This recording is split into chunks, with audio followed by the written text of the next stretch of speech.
We're back, and this morning we've got some advice to help you deal with what we're calling happiness hangovers. Do you ever feel that dread on Sunday evening just before you go back to work on Monday? Or do you feel a little let down after coming back from vacation? Well, it's more common than you think. It's a story that was recently covered by EverydayHealth.com. Elizabeth Lombardo is a psychologist and the author of A Happy You, Your Ultimate Prescription for Happiness. And Jeff Gardier is also a psychologist, and he's with us as well. Good to see you guys. Good morning. So I didn't read this. I remember going to, when I was in school, starting to dread like Saturday night. I'm already thinking Sunday I've got to go, and now I got to be back. So this is not that unusual. It's not uncommon at all. A lot of times this happens. We have positive things that happen in our lives. When they're over, it's, oh, now what? So, well, how do you avoid this? I mean, when you talk about, you know, it's a big event, whether it's a wedding or you're coming back from vacation.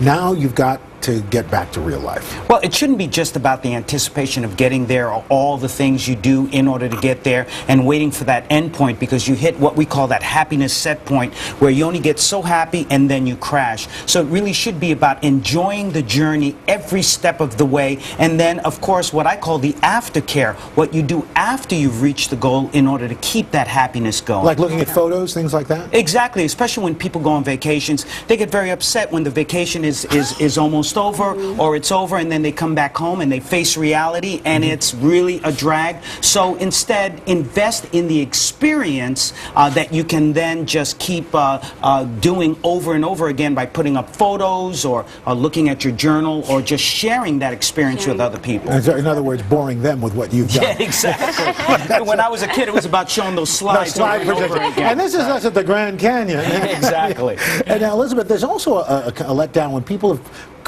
they completed a major project as well. I mean, not just about vacations. Right. And I think this really speaks to our need as humans to have a sense of purpose in our lives. We need to have a sense of purpose, something that we look forward to in our lives. And so when you do that, when you achieve what you've been setting out to do, look for that next step, whether it's a project, deepening your relationships with people who you care about, helping other people so that you can find that fulfillment. So basically talking about setting goals, having constant goals. Absolutely. And then when they say money can't buy happiness, but it sure can't help. There's a problem, Jeff, when people, you know, all of a sudden come into a pile of cash unexpectedly, whether an inheritance or some sort of a sweepstakes one. Right.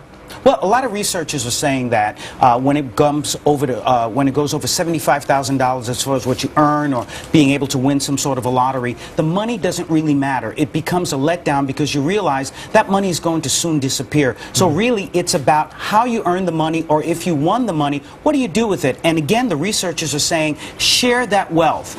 Be a philanthropist. Be able to help other people, because then it gives a deeper meaning to the money, but even a deeper meaning to your existence. So in other words, you've done something good. That's right. And then weight loss is when we talk about goal, folks, you know, they struggle. It's something I can relate to. But then they lose the weight, and all of a sudden they realize they're maybe still depressed. They thought that losing the weight was going to be this great cure-all. Right, and I think so. For so long, they're getting on the scale, they're getting rewarded by the numbers going down, and then it gets to a set point. So change your focus from losing weight to having a healthy lifestyle, and maybe it's trying a new exercise class, or working out with a friend, or even setting a new goal like completing a race. And stop looking at the weight loss. Do what you've done and a little bit of what I do. After you lost the weight, you started bulking up, you're lifting iron, and you really have changed your body, redistributed the weight. So that becomes the goal, to stay healthy and stop looking at the weight loss. Really recreate yourself outside, but also inside. Have the inside match what the outside is. So enrich yourself psychologically, emotionally also. I don't know so much about pumping iron. I can barely pump my own gas. You know, so anyway. And then retirement. That's a big change for people. They're looking forward to it, and then maybe it's not what they thought. Right.